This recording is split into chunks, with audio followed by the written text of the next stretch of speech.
As you sit down to enjoy your dinner tonight, it's unlikely you'll be thinking about how much protein is in each item on your plate. But for those living with the rare condition called PKU, it's vital not to overeat, or it'll cause a toxic chemical to be released into your brain.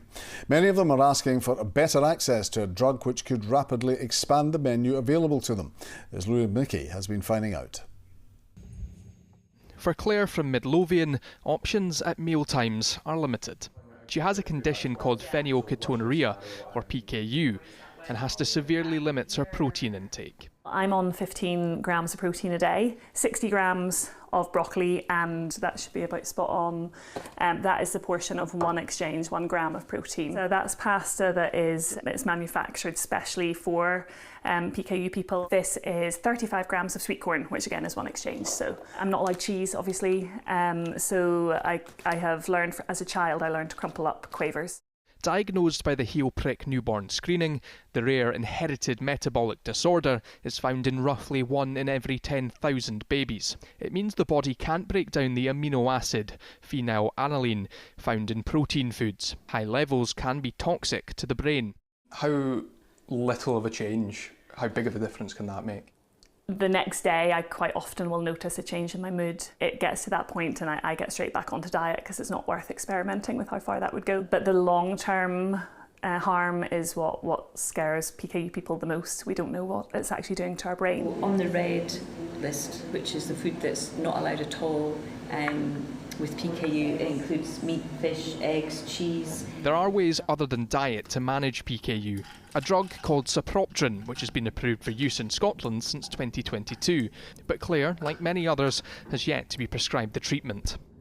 Some people, children, have been getting access, but there have even been problems with that. We've been going to Holyrood, to MSPs to say, look, could you please shine a light on this and help us understand what's going wrong. Caroline from the charity NSPKU knows how effective sapropterin can be. Her 2 adult children, who live in England, have been taking it for a few years now. This is the menu from my local pub. Everything that's underlined in red is the food that my kids can't eat when they're on the diet. All they could have at the pub, which is underlined in green, is olives or watercress salad. Now they have sapropterin, they've responded to it, and now we can go to the pub and they can eat anything. The Scottish Government says it's down to individual health boards to consider implementation of new medicine.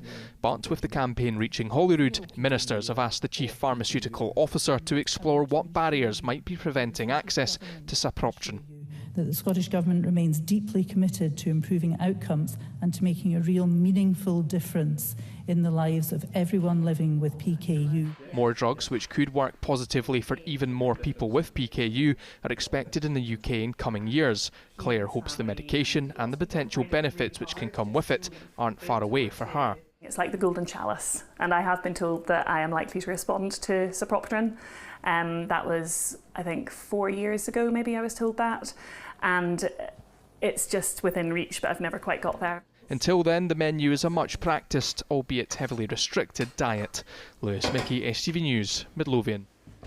Hi guys, just a quick one before you go. I just want to say a big massive thank you to everybody that either liked, shared or commented on my awareness videos for PKU, which I have struggled greatly with, but that's because it is a rare condition and it's hardly known about. But as you can see, we are finally being seen, we are finally being listened to, and we are finally being taken seriously. The government is now listening. This is a massive achievement for every man, woman and child, especially child in the UK living with PKU, because it is a serious condition and we're going to have more better treatment options, and I'm so excited. Everybody deserves a chance to be happy in life, whether they've got health conditions or not. And I've struggled greatly with this illness since the day I was born, because that's when you'll get it. And I never had hope, never. But this just goes to show what hard work does, what bravery does, and it shows you what silence doesn't do. It doesn't change anything, but we've done it. We've done it. Also thank you to all the PKU sufferers that spoke about their stories and who were really brave to do that, who went to the Holyrood event to share their stories, and it was a really successful event. And there's also a debate of PKU at Holyrood. There is a clip for that, but it's a bit long, so I'm going to need to cut it into 2 parts. It's been spoken about so much, and it's just such a relief. It really is such a relief, but I'm just going to leave it there and see what the future has in store for us PKU sufferers, because it is looking really bright. It's going to be really hard, but we're getting there. We are getting there. Nearly 32 years later of me being on this planet. Finally, hope. Thank you so much, guys. Please, with this clip, share it, comment it, do whatever you can to share it far and wide, because change is finally happening. This is it. Thank you so much, guys. Thank you. Mwah.